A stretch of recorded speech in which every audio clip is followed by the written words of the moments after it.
Shalom Bapak Ibu Saudara yang dikasihi oleh Tuhan Yesus Kristus. Apa kabarnya?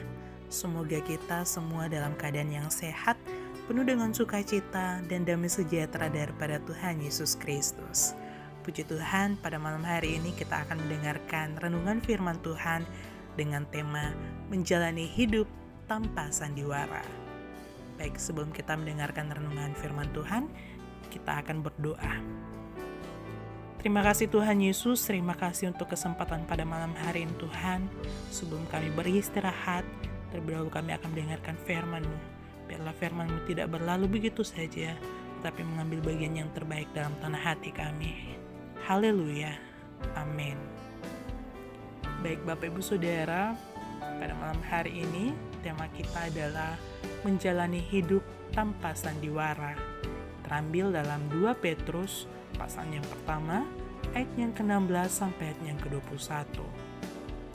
Tapi pada malam hari ini, kita akan membaca pada ayat yang ke-16. Saya bacakan.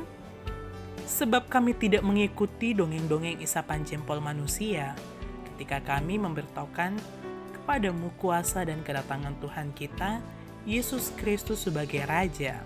Tetapi kami adalah saksi mata dari kebesarannya.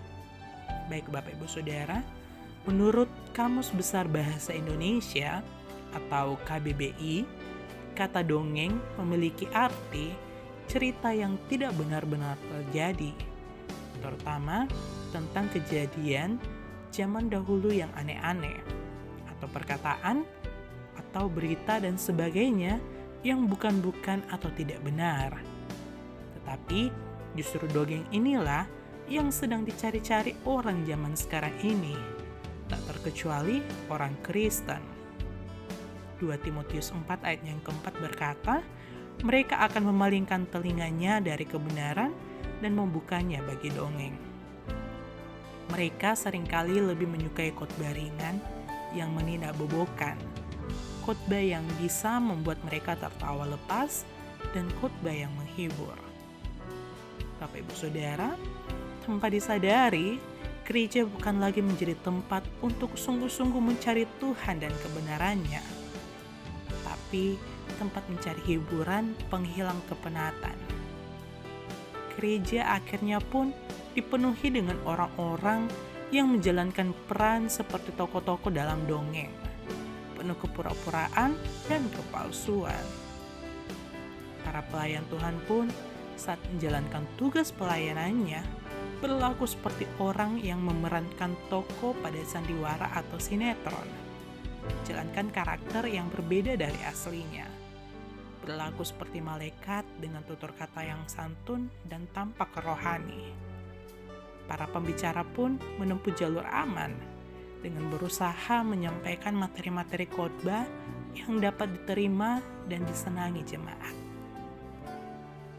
Banyak orang tidak suka dengan firman Tuhan keras yang berisikan teguran dan pertobatan karena dianggap menghalangi untuk menikmati kesenangan dagingnya.